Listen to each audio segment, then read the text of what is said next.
Back at the Su residence, our heroine sat admiring herself in the mirror, dressed today in a pure white wedding gown. What made her even happier was the thought of finally leaving this house.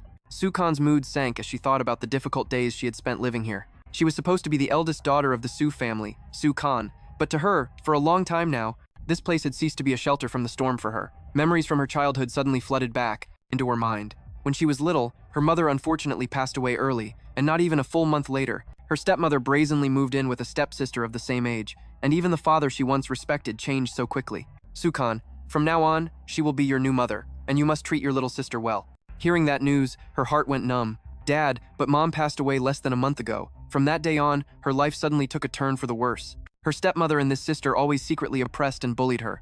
To survive in the Su household, she could only endure it, thinking her life would be plunged into darkness, with no hope of ever seeing the light. But as fate would have it, during a blind date, she accidentally got acquainted with young master Chu Tianyi of the Chu family. Thinking about the prospect of finally being free from the Su family, her heart was happier than ever. Now I can finally start a new life of my own. Just then, her half-sister pushed the door open and walked in, casually touching Su-kan's hair, spouting harsh words. I must offer my sincerest congratulations, dear sister, for managing to marry into the Chu family, one of the most prestigious families in the capital, and becoming Mrs. Chu. I'm so curious. I wonder what kind of dirty tricks you used and just how thick-skinned someone as lowly as you had to be to catch Chu Tianyi's eye. Su Shui sneered contemptuously. Why don't you teach me your ways? Coincidentally, today the Su family was marrying off not one, but two daughters. Su Shu was also wearing a wedding dress at that moment. Tired of hearing the same old barbs, Su-kan frowned and brushed Su Shui's hand away. I should also congratulate you, little sister, for about to become the fourth wife of Lu Rongyuan. Thinking about the years of being oppressed by Su Shui, all these years, Su-kan took this opportunity to taunt her in return. Oh, that's right, I heard that not too long ago, this Lu Rongyuan had a car accident, and rumor has it he was disfigured and his legs were crippled too. He probably won't live for more than a few years. I'm afraid you'll become a widow right after marrying him. You! Su Shui was completely enraged by Su-kan's words, trembling with anger. Humph, Su-kan, you. Just then, her stepmother's voice rang out. Su Shui, Su-kan, are you two both in here? Hearing the voice, both of them turned their heads.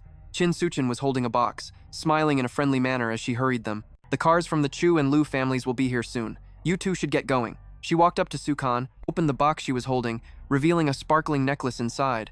Taking the necklace out of the box, she pretended to say in a gentle voice, Su-kan, this is the necklace that your father and I went to great lengths to. I've chosen it, now hurry and put it on. We don't want to miss the auspicious hour. The heroine didn't think much of it and let her stepmother place the necklace around her neck. Helping the heroine stand up, the woman gave the maid a subtle signal and then said with a smile, Auntie Luong, please lead the young miss to the Chu family's wedding car. Hearing this, Auntie Luong gave a knowing smile and stepped forward to take Su-kan's hand. Yes, madam. With Auntie Luong's help, the heroine made her way to the bridal car.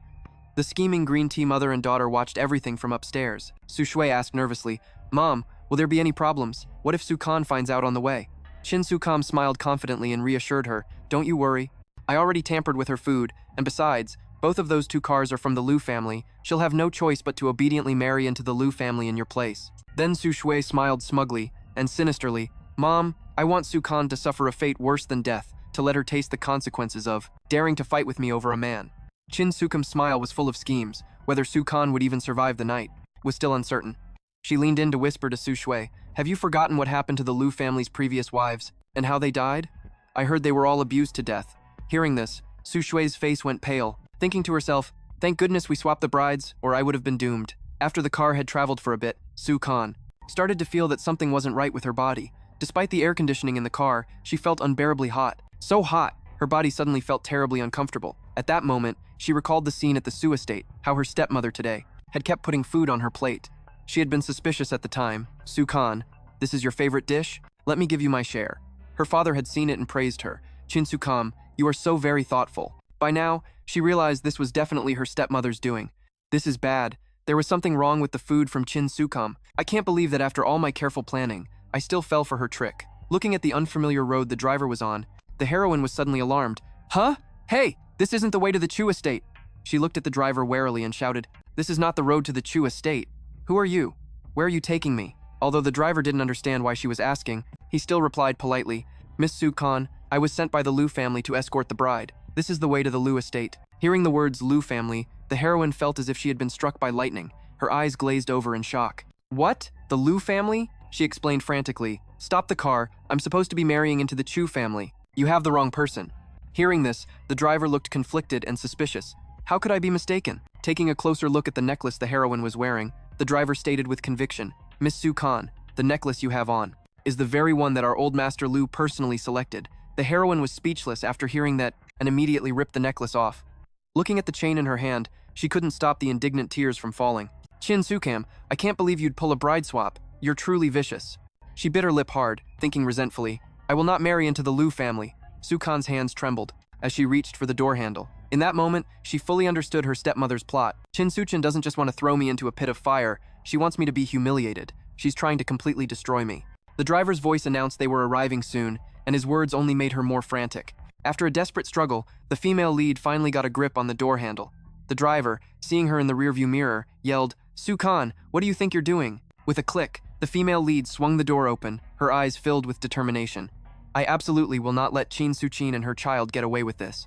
With that thought, she suddenly leaped out onto the road. The panicked driver screamed, Sukan! I, the driver, stopped the car a short distance away and kept trying to persuade her. Sukan, don't run, come back with me. The auspicious hour is almost here. The female lead ignored him completely, struggling to crawl forward. A faint light from somewhere shone on her, making her rejoice inwardly. Where there's light, there must be people. She staggered to her feet, trying to drag her body towards that light. Help me! I don't want to be dragged back! Her eyes were filled with despair. I refuse to marry a man like Lu Rongyuan, whose face is disfigured, and who even has a crippled leg. With every last ounce of her strength, she hiked up her dress and ran towards a car parked not far away. At that very moment, the man by the car she was running to received a call. Lu Rongyuan, bad news, your bride ran away. A cold glint flashed in his eyes. Oh, she actually dared to run from the wedding? How interesting. With that, he decisively ended the call. Just as he turned to get into the car, his sleeve was tugged by the female lead. Her body swayed unsteadily, and she collapsed right into his arms. Sukan's face was tear-streaked as she pleaded pitifully, Save me, please save me. Looking at the strange woman before him, Lu Rongyuan asked probingly, And you are? The female lead implored, I'm begging you. Just then, the driver caught up to them. Sukan, we're running out of time. You have to come back with me now. Seeing he was about to catch her, the female lead grew so desperate she threw caution to the wind, opened Lu Rongyuan's car door, and hid inside. He was so surprised by her actions that he froze for a few seconds. Hey, what are you doing? Sukan clasped her hands together and said weakly, Please help me. The driver who had just caught up stopped in his tracks. Lu Rongyuan. Lu Rongyuan gave him a look. You can stand down. Understood. Inside the car, the female lead's entire body was flushed red as an unsettling heat began to spread through her. It feels like my blood vessels are about to burst. That Chin Suchin is so vicious. I only had one small bite and I already feel this awful. If I had eaten the whole thing, I'm afraid I would have died in this car. So hot, so thirsty. The moment Lu Rongyuan sat in his seat, the female lead could no longer control herself. She lunged at him, gasping breathlessly, Water, water. As a man of the world, seeing her expression, he immediately knew something was off. Was she drugged? Sukan's body was no longer under her control. She wrapped her arms tightly around his neck and said in anguish, Please save me. You have to save me. If you save me, I'll agree to anything. He reached out to wipe a tear from her eyelashes, then lifted her chin and asked with a smirk, Do you have any idea who I am? Sukan was on the verge of losing consciousness. No, I don't know. I feel so awful. Please, I'm begging you, save me. Lu Rongyuan found this rather amusing, but he wasn't one to take advantage of a woman in danger. Adjusting her so she could lean on his shoulder, he soothed, Just hold on a little longer. The driver in front continued to drive, sneakily peeking into the rearview mirror to watch the drama unfold. Long tutted. CEO Luke has never been one to meddle in other people's business. If this were the past, he would have already thrown her out of the car. I can't believe he's acting so strange with this girl today. I, Khanh, felt my whole body burning up, desperately reaching for Luke Dong-Yuyen's hand. Save me. I don't want to die here. He looked at her, amused, and let her grab his hand. Don't worry. It's your lucky day. You're not going to die. Hearing that, Khanh let out a sigh of relief. Thank you. Then she passed out. Luke Dong-Yuyen couldn't stop staring at this strange woman, thinking in surprise, I can't believe she just passed out like that. With her guard completely down, does she really trust me that much? He unconsciously placed a light kiss on her hair. Little girl, remember this. My name is Luke Dong-Yuyen. You owe me a favor for today, and I will come to collect. Luke Dong-Yuyen sat up straight and ordered the driver, head to the Luke Corporation Hospital. Yes, sir. Luke Dong-Yuyen. The next day, in a VIP hospital room, after a long night, Khanh finally woke up. She clutched her head and groaned. Ugh, my head hurts so much. Looking at the unfamiliar scenery, she wondered, Am I in a hospital?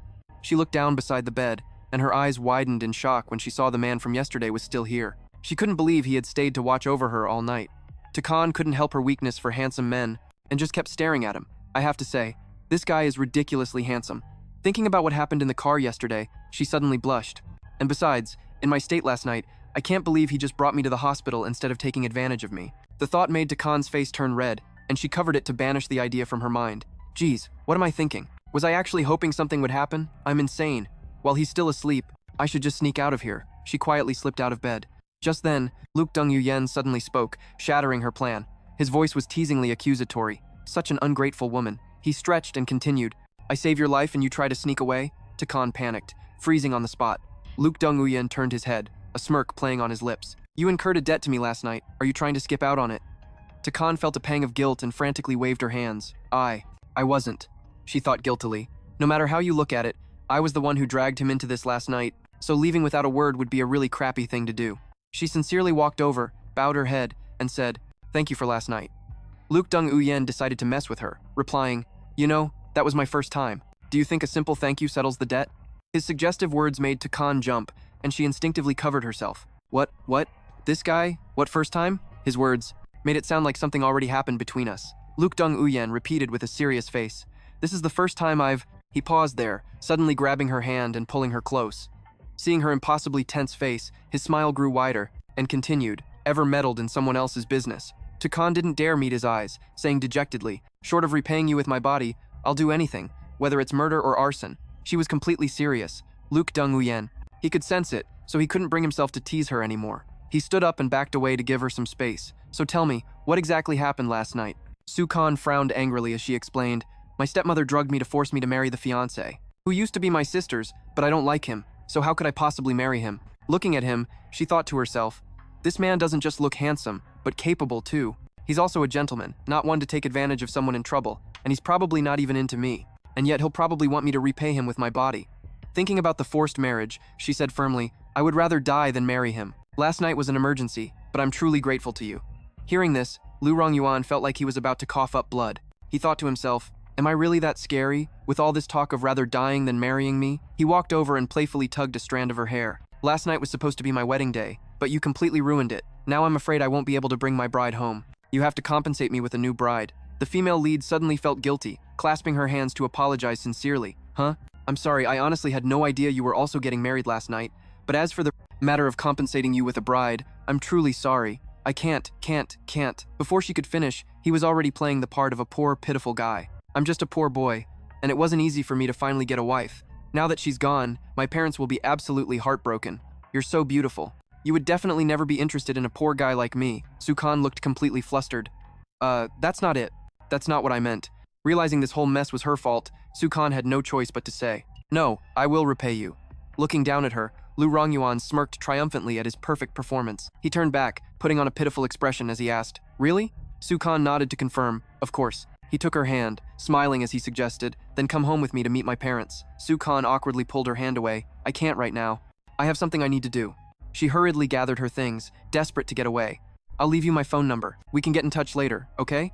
The female lead grabbed a piece of paper and scribbled her number on it, her mind a complete mess. I have to go back to the Sioux estate right now. I need to ask my father face to face if he was involved in this. Here, this is my contact info. Lu Rongyuan took it and replied, Then I'll be waiting for your return. The female lead nodded slightly before turning to leave. He carefully put the number she gave him into his pocket, and his eyes happened to land on the necklace Khan had forgotten. Holding the necklace in his hand, he let out a soft chuckle for some unknown reason. The phone in his pocket suddenly started ringing. The caller was Wanyang. The moment Lu Rongyuan picked up, he was met with a barrage of words from the other end. Boss, are you all right? The bride took off, and we haven't heard a peep from the groom all night. Hey boss, where did you go last night? What could be more important than getting married? He glanced at the phone number she'd given him, and replied with a smirk, I was with my bride, of course. A feeling of amusement welled up inside him. He never would have expected it. The bride ran away on her wedding night, only to somehow fall right into his lap. Wanyang was completely stunned on the other end, having no idea what Lu Rongyuan was talking about. Boss, what kind of joke is this? The bride ran away. As if remembering something, Van Duang's voice turned indignant. Oh right, I can't believe the To family is so bold. The person you were supposed to marry was the To family's second daughter, To Tuyet, but the one they sent over was the eldest daughter, To Khan, the one who isn't even valued by the To family. I heard To Tuyet married into the So family instead, for the second time. Hearing this, Luke Dong-Yuyen's mood suddenly sank, thinking this was definitely the To family's plan to swap the brides. Remembering her tear-streaked face from yesterday, his heart ached with a little pity, just feeling sorry for that woman. On the other end, Van Duang was still rambling on. Boss, the old man said he's waiting for you to get back to deal with it.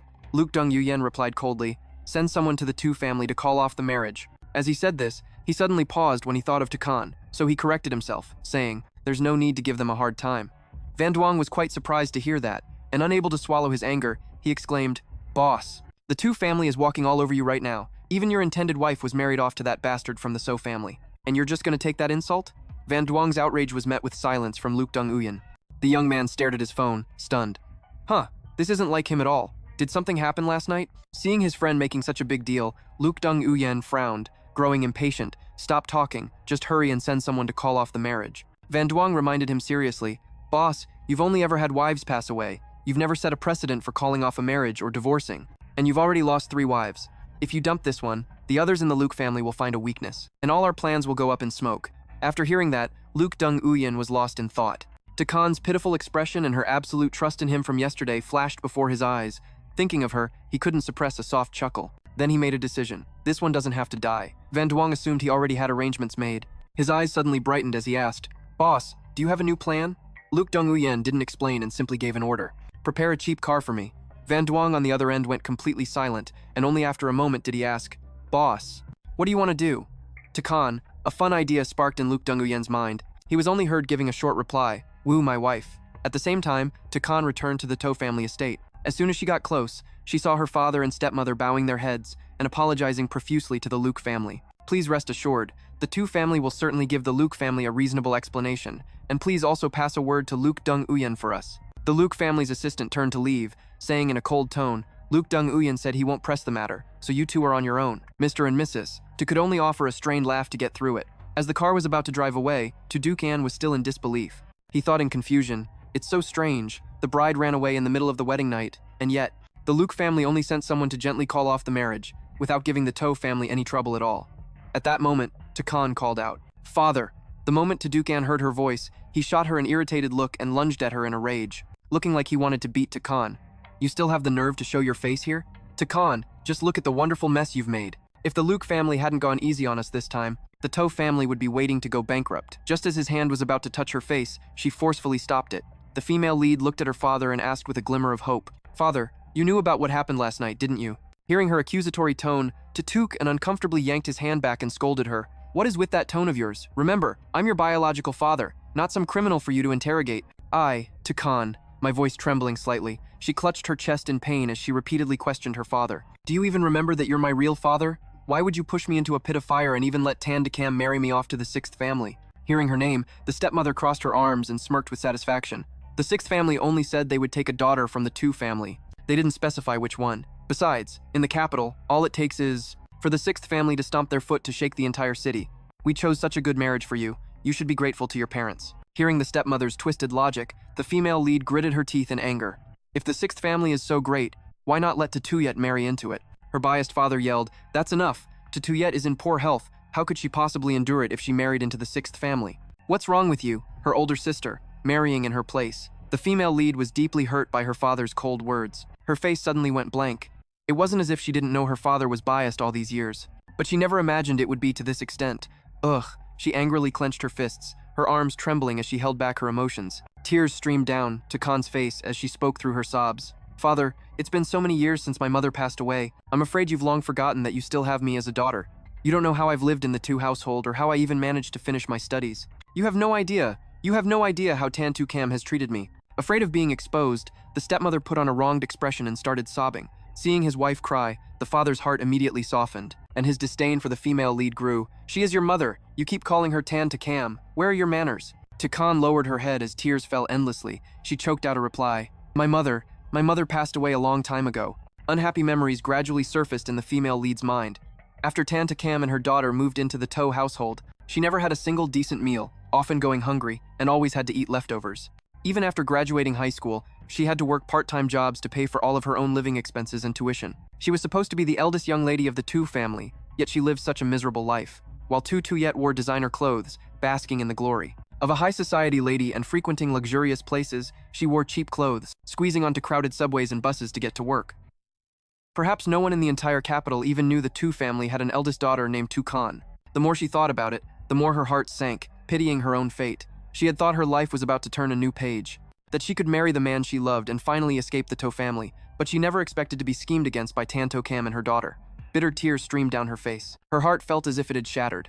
Meanwhile, the stepmother continued to play the part of a gentle mother, pretending to reason with her husband. But she was secretly fanning the flames. Duke Anne, don't be so hard on Khanh. I'm not her real mother after all. Besides, this isn't the first time she's called me by my full name like this. I can endure a little humiliation. It's fine. But don't let this cause a rift between you and your father. Hearing that only made her father angrier at Khanh.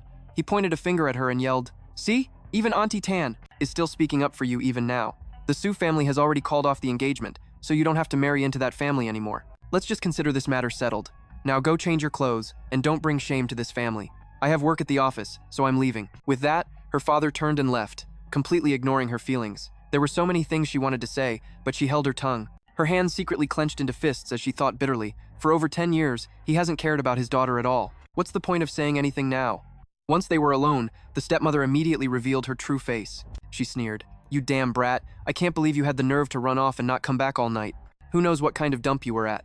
As she walked past Khanh, she suddenly stopped, a mocking smile on her face. "I gave you such a wonderful gift. How about it? Are you satisfied?" Her voice was dripping with hatred. "Tanto Cam, how can you be so vile? Aren't you afraid of karma?" The stepmother crossed her arms, smiling sinisterly and defiantly. "No matter what, my daughter has secured her position as Mrs. Su. And what about you? As long as I hold the one secret you're most desperate to hide, you can forget about ever competing with my daughter." She laughed gloatingly at this, pointing a threatening finger at her. "A few years ago, you got involved with another man and even had his child. If the Su family ever found out about this, they wouldn't just call off the wedding. They might even sue you for marriage fraud." Her eyes glazed over as the horrifying memory she tried so hard to forget came rushing back. 5 years ago, she was framed. She had been forced into a one-night stand with a stranger and then suddenly became pregnant. Her face drained of all color, filled with fear. It was the nightmare she never wanted to relive.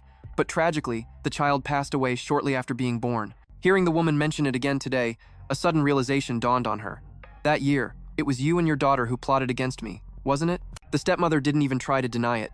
Instead, she leaned in close to her ear and revealed a shocking truth. "That's right, it was all my idea. And I'll tell you something else. The baby you gave birth to back then was a beautiful baby boy." Completely frantic, she grabbed her stepmother's arm and demanded, "What? Where is my son?" Tanto Cam sneered and violently shook her hand off, saying, "A bargaining chip this valuable? Why would I ever tell you so easily? Tanto Cam, I swear one day I'll make you pay for everything." "Oh, so fierce? Haha, I'll be waiting for you anytime." Seething with hatred, Khanh stormed away. Whether the child was truly alive or not was one thing, but even if he were, Tanto Cam would never tell her the truth. She would have to investigate this herself. Khan's hands clenched into tight fists, her nails digging into her flesh so hard they drew blood, but even that pain was nothing compared to her rage. That Tanto Cam and Tatuyet would actually do something so depraved, they're not even human. That night, she met with her best friend, Enya, to pour her heart out. After hearing everything, Enya was beyond furious. "It's a good thing you didn't end up marrying into the Su family. Otherwise, your entire life would have been ruined." Seeing her friend downing one drink after another, Anya's heart ached as she pleaded, "Khanh, please don't drink anymore." As the alcohol set in, she could no longer hold back her emotions, and tears began to stream down her face. Nah, I'm just so miserable. In my father's eyes, I'm nothing. He condones everything Chin Su-chin and her daughter do, and even helped them push me into this hellhole." Anya patted her head and said gently, "Actually, if this Lu Rongyuan wasn't fated to die young, isn't the title of Mrs. Lu more than enough to crush the Chu family? In front of the Lu family, Mrs. Chu is a total nobody." Thinking of Chu Tianji, she began to sob again. "I can't get in touch with Tianji now, and he doesn't want me anymore. Anya, I have nothing left now." Anya stood up and declared fiercely, "So what if it's just one guy named Chu Tianji? I'll find you someone better. I know tons of top-tier men. They're rich, hot, and single too. I'm gonna call and set you up right now." With that, before Su Qing could even protest, her friend Anya had already rushed off to call some guys over. Top-tier men? For some reason, the image of Lu Rongyuan's sweet smile suddenly appeared in her mind. This made her so flustered that she blushed. Why am I thinking about that man? Her eyes suddenly lit up when she spotted a familiar figure in the crowd. "Tianji, it's him." She was quite surprised to see Chu Tianji appearing here.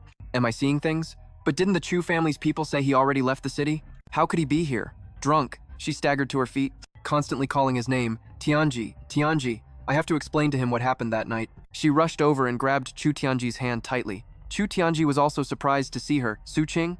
With tears welling in her eyes, she cried and explained. "The wedding was a setup by Qin Su-chin and Su Shui. Come with me to explain to our parents. Can't we switch back?" Chu Tianji's gaze was evasive. "It's too late." Seeing his avoidant eyes, she didn't understand and asked, "What do you mean? Tianji, what's wrong?"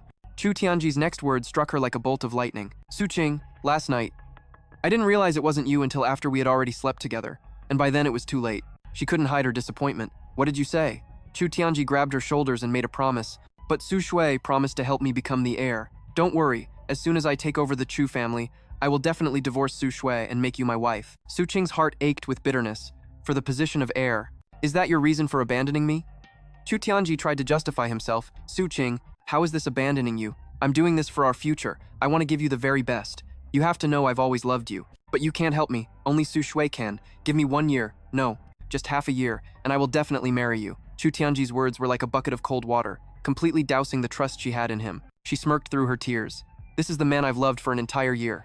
In the end, he didn't hesitate to abandon her for power and status. Filled with disgust, Su Qing pulled her hand away from Chu Tianji and coldly refused. Forget it, Chu Tianji. I must have been blind to ever fall for you. No, Su Qing, please don't. He had originally wanted to persuade her further, but the moment he saw Tutuyet approaching, he changed his mind. Oh crap, Tutuyet's back. And just like that, Chu Tianjiat flipped like a switch, faster than you could blink. He pretended to raise his voice, making sure Tutuyet could hear. Tutuyet and I are husband and wife now. Khanh, how could you be so shameless as to seduce the husband of your own sister?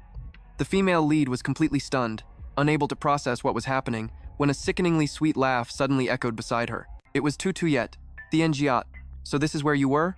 Only then did the female lead understand why Chu Tianjiat had said those words. Tutuyet walked up and clung to Chu Tianjiat's arm, marking her territory. Oh, my sister, you're here too? Why have you had so much to drink? The female lead's face darkened, her expression becoming unreadable. Brother-in-law, you're quite the actor. Fine, in that case, I wish you get everything you desire. Chu Tianjiat completely changed his tune. The sweet words from before were gone, replaced by accusations. That's enough. Khanh, how long are you going to keep making a scene? I'm lucky I didn't marry you, otherwise I would have regretted it until the day I die. The wife of Chu Tianjiat could never be a shrew who reeks of alcohol like you. I hope you remember this. I am Tutuyet's husband now. So, stop being so pathetic.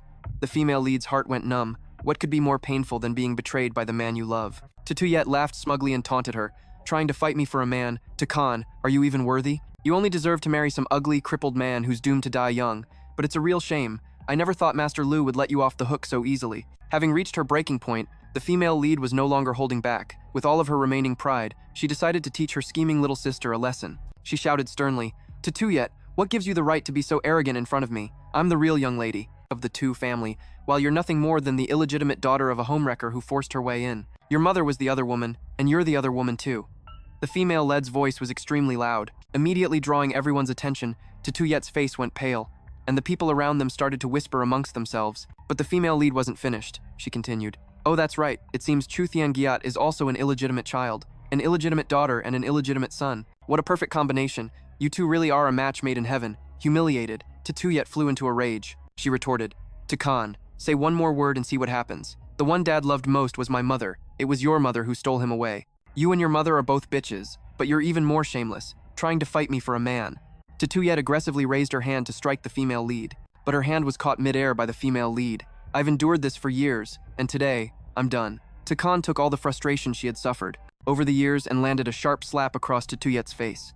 Tutuyet stumbled back in shock. Clutching her face in disbelief, she screamed, You dared to hit me? In that moment, the female lead seemed like a completely different person. She fiercely grabbed Tutuyet's collar, growling out each word, I'll kill you. The sound of one slap after another rang out continuously, accompanied by Tutuyet's piercing screams, help, somebody help me. This entire scene was witnessed by Luke Dung, Uyen, who watched from his car without missing a single moment. He propped his chin on his hand, intrigued, thinking to himself, it seems this wife of mine is not as harmless as she seems. A short while later, inside the Thuy Nguyet restaurant, Su Shui's screams were still echoing, but she had no intention of stopping. She relentlessly slapped the two-faced witch. You're crazy. You're insane. Ah, that felt so satisfying. She stood up. I see your position as the young mistress of the Suo family isn't so stable. Suo Tianji doesn't even care about you, Su Shui. All those things you schemed to get, I really want to see if you can hold on to them?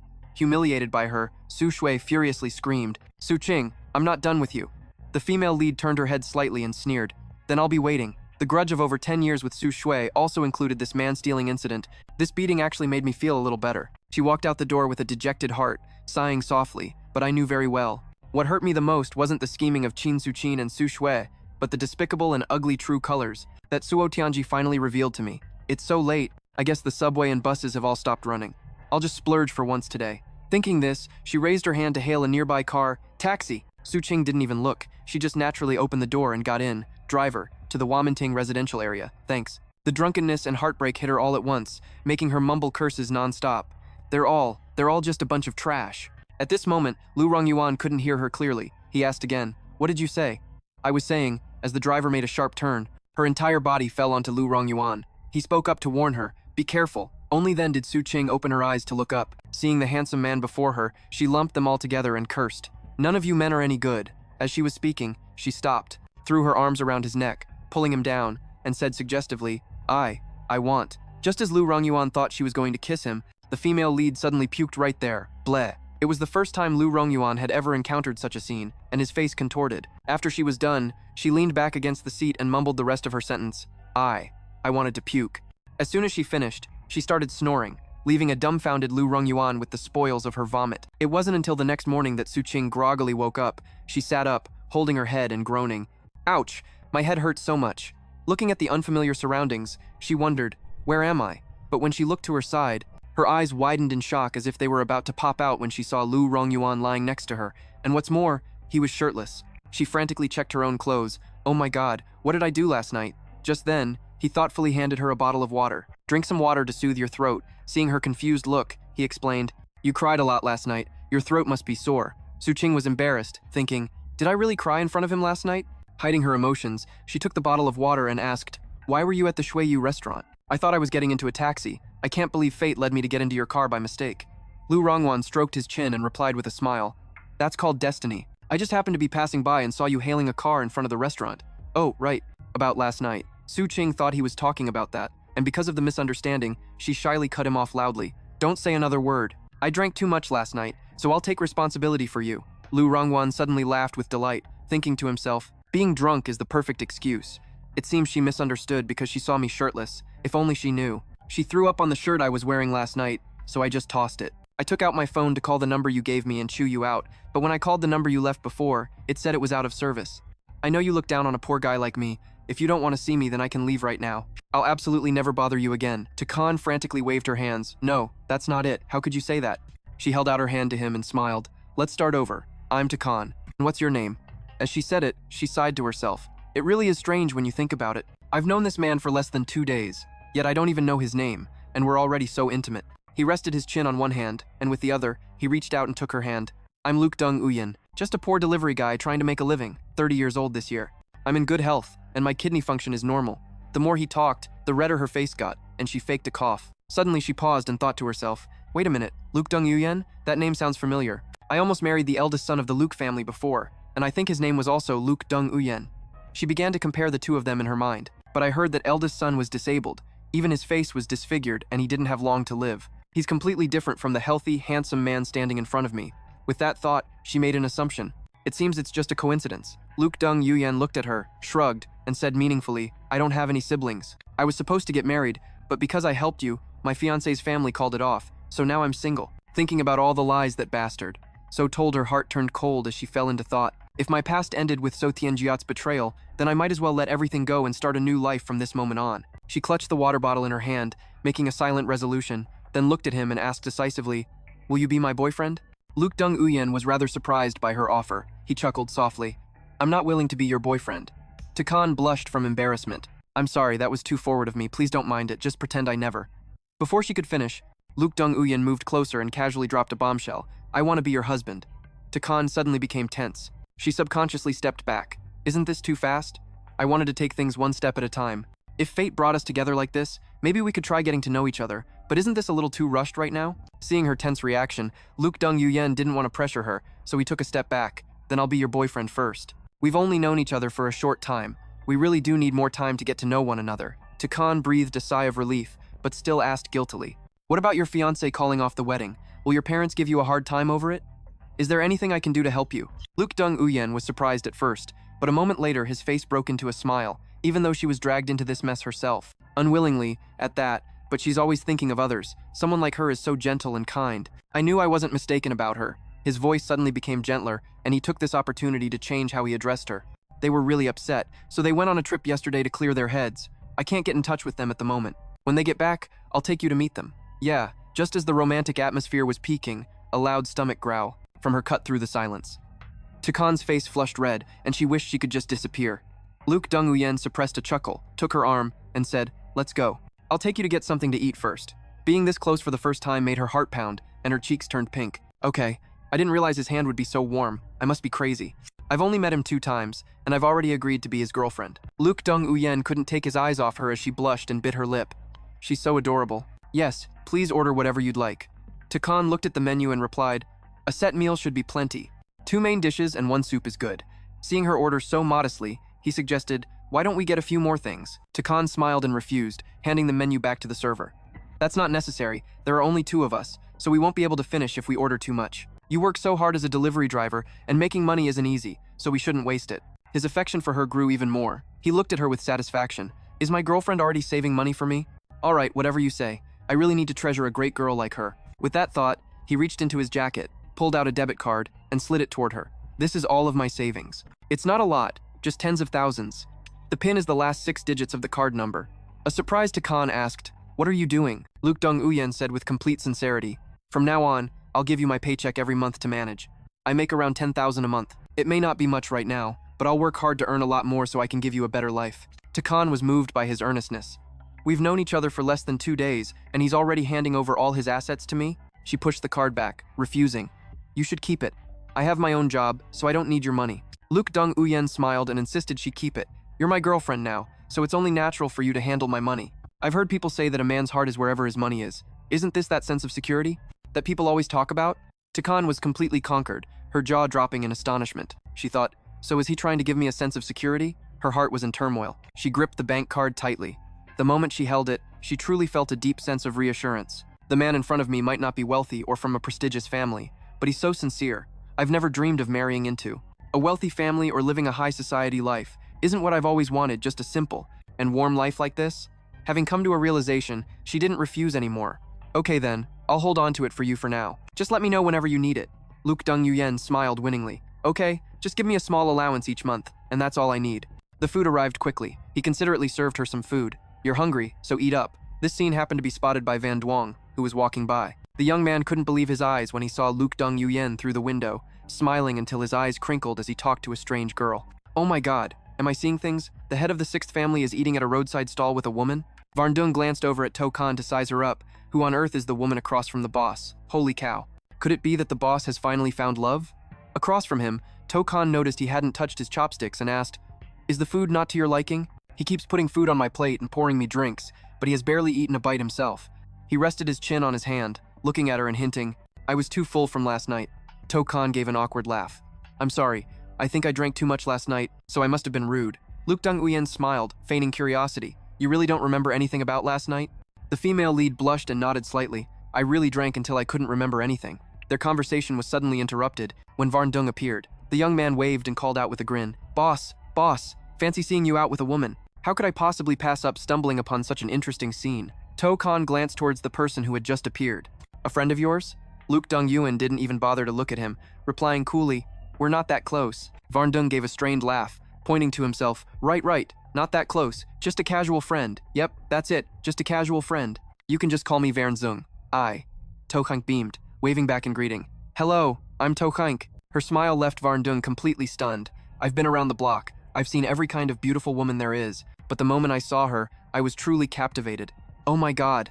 Luke Dong-Uyen keenly noticed the look in Van Duong's eyes was not quite right, so he took the initiative to take Takan's hand, smiling as he staked his claim. "She's my girlfriend." Van Duong looked like his eyes were about to pop out of his head, stammering as he repeated, Girlfriend? He couldn't help but marvel internally. What a miracle. The heir to the 6th family has a girlfriend. The ancient tree has finally blossomed. Seeing it was getting late, Takan stood up. "I have to go meet a friend, and you have deliveries this afternoon, so I won't keep you any longer. Let me give you a ride." Takan shook her head, declining. "That's okay. I can get there on my own. We can just call each other." "Yeah, all right." Only after her back was out of sight did Van Duong finally ask his question.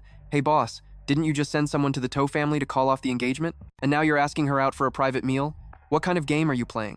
Luke Dong-Uyen rested his chin on his hand, his eyes following her figure, and spoke nonchalantly. "A melon picked too soon isn't sweet. It's more fun to woo your own wife." Van Duong looked worried, but boss, calling off the engagement was already an unplanned move. If other people find out you're with her, it'll affect the whole plan. Plus, if they learn that Miss To is your weakness, they might. Luke Dong-Yuen's voice suddenly turned icy, Anyone with a death wish is welcome to try. Varndung was stunned by Luke Dong-yuan's words. Looking in the direction To Khan had gone, his mind was in turmoil. Luke Dong-yuan shouldn't have a weakness. He can't have one. What kind of spell does this Miss To have? He suddenly recalled the image of the girl in the red dress, then saw the reflection of Luke Dong-yuan's smile in the window. Varndung felt a little calmer. In all these years, aside from that one person, this is the first time I've seen the boss take a woman to heart. Maybe this isn't such a bad thing after all. Yeah. He waited until her car was far out of sight before he looked away and got up to leave. Van Duong, suddenly remembering something, quickly asked, "Boss, did Miss To just say you work as a delivery guy?" Twirling his keys, he pushed open the glass door and gave a soft hum, in affirmation. He unlocked his car remotely with the key fob, and a fancy car beeped. Lu Dong-yuan smiled happily and explained, "I told her I'm a delivery runner. Gotta earn money to support my wife." His entire demeanor at that moment made him look like the ideal boyfriend, just reeking of love. Van Duong pointed at the beat-up old car and stammered, "Damn, you're really driving this thing." He was completely floored. Even the nanny's car for grocery runs at his family's mansion is worth several $100,000. The boss is being way too cruel to himself just to woo a woman. Before getting into the car, Lu Dong-yuan warned with a stern face, "Don't you dare say anything stupid in front of her from now on." Van Duong's survival instincts suddenly flared up with incredible intensity, and he obediently made a zipping motion across his lips, promising to keep them sealed tight. Sitting in the car and mulling it over, his boss texted his assistant, "Transfer exactly $12,000 to my account every month." "Yes, boss." 2 weeks later, To Khan got off work very late as usual, looking completely exhausted. "I'm the last one to leave the office again. The last bus is about to depart. I need to get to the stop quickly." Just as she was nearly at the bus stop, the bus unexpectedly pulled away. To Khan frantically waved her hand, shouting after it, Hey driver, wait for me." But her only response was a face full of exhaust, leaving To Khan so dejected she could cry. "Looks like I'll have to call a cab again today. My poor wallet." Suddenly, a car horn honked loudly from behind her, catching her attention. To her utter astonishment, Lu Dong-yuan rolled down the window, smiled warmly, and said, "To Khan, get in." He then calmly stepped out of the car.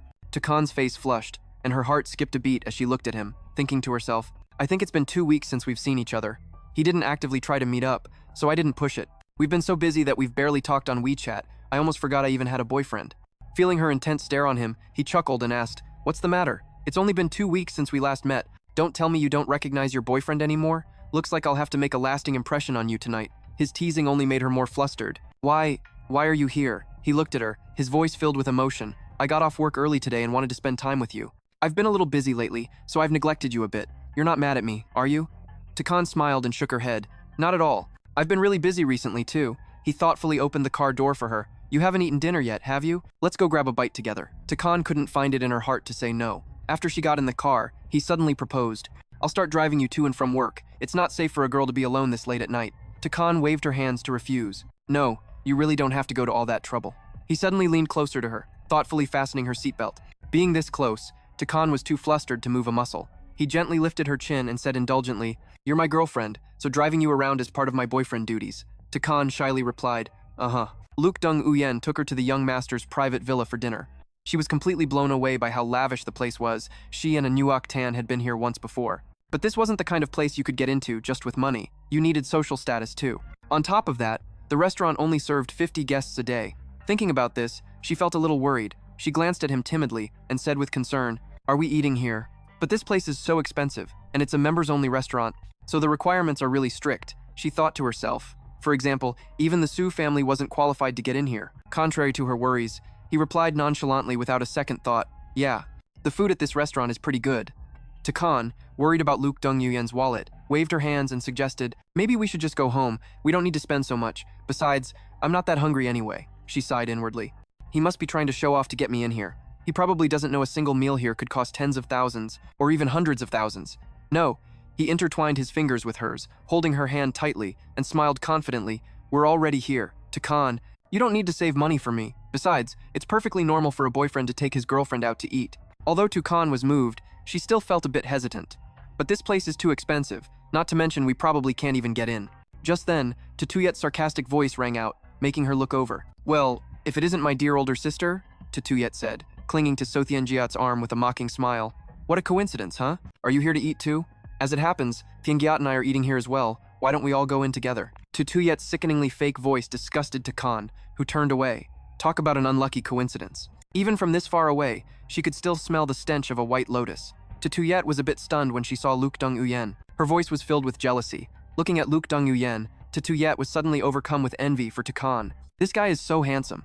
How is Khanh so damn lucky? She hooks up with handsome, charismatic guys wherever she goes. The more she thought about it, the more resentful she became, gritting her teeth. In the blink of an eye, Tuyet put on her classic two-faced innocent act and pretended to ask, "Oh, is he your boyfriend?"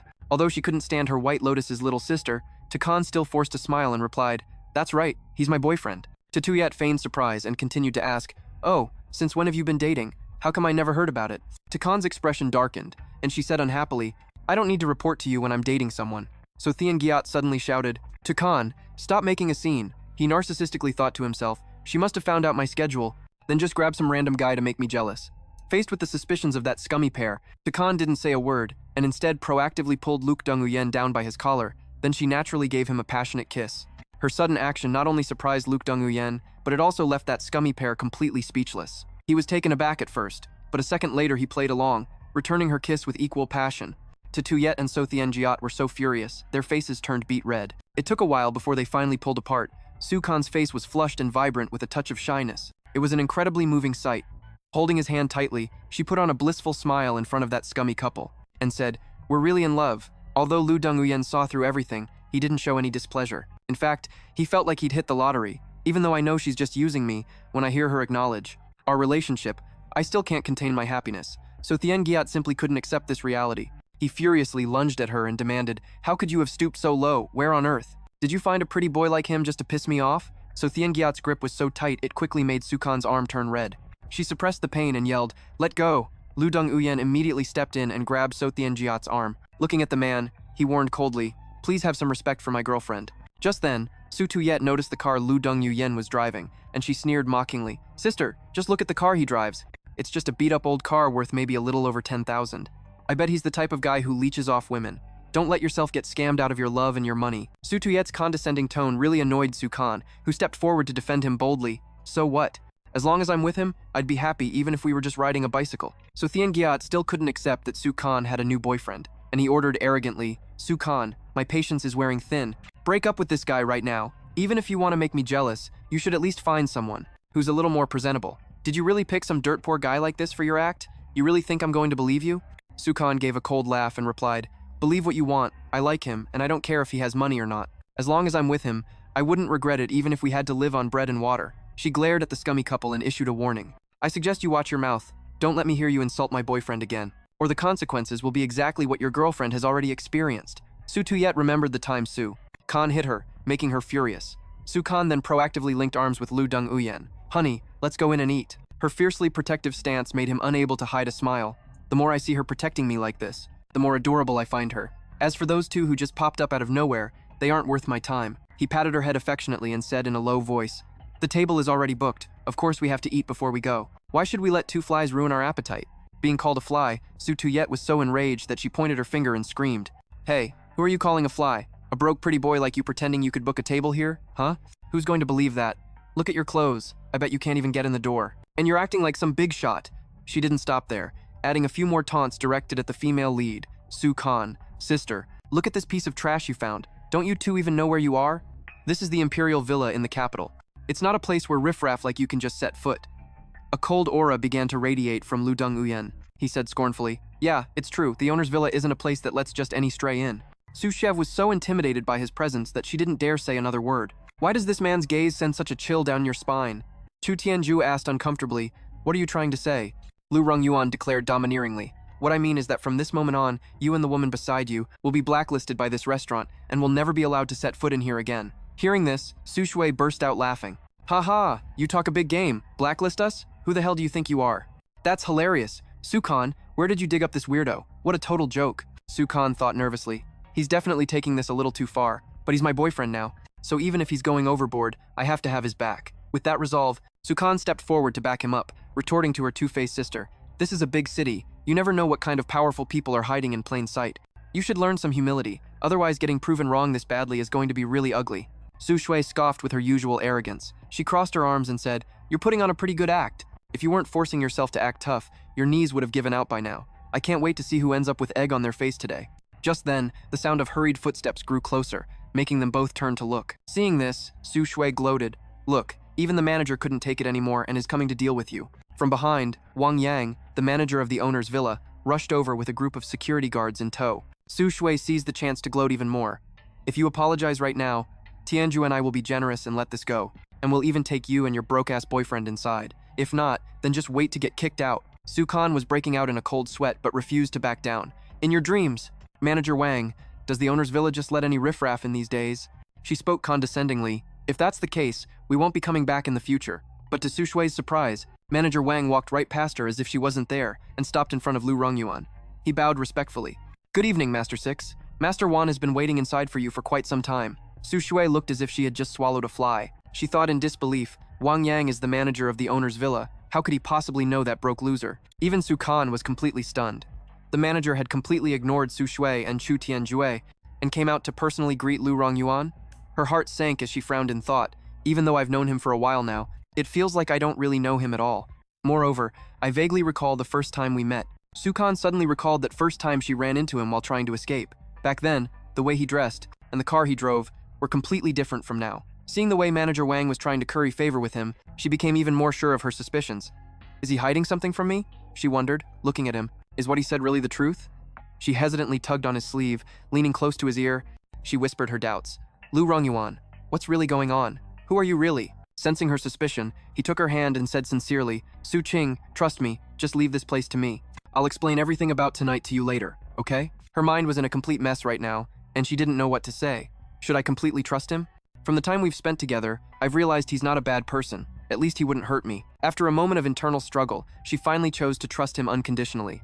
Okay, I trust you. After speaking with Lu Rongyuan, Manager Wang turned to his subordinates and barked an order.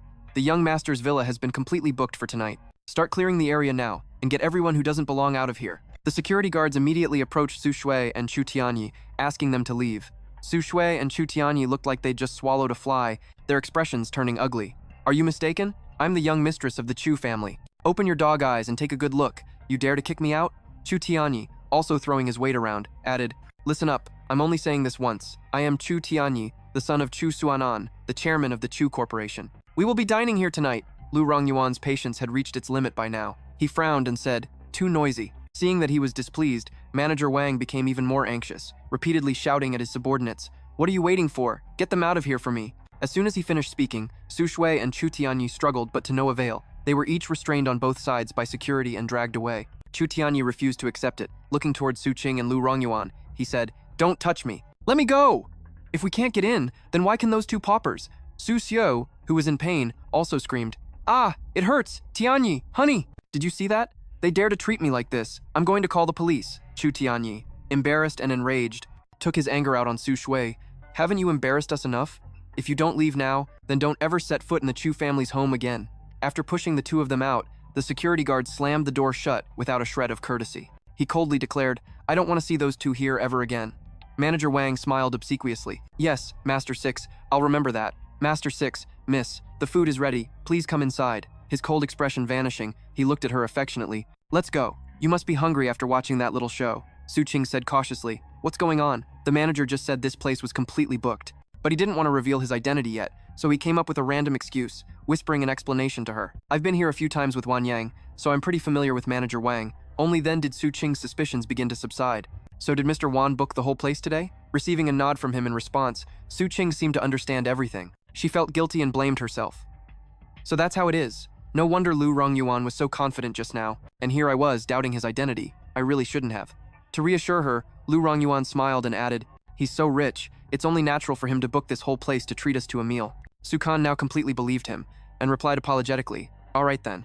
Manager Wang led the two of them inside, and Su Kan observed her surroundings as she walked, sighing in admiration. She had only known Wan Yang was Lu Rongyuan's friend before, but she never expected him to be so loaded that he could book this entire place. When they reached a table laden with countless dishes, Manager Wang said, Mr. Wan just received an urgent call, so he left a message that he wouldn't be able to join you. The food has already been ordered, so please take your time and enjoy.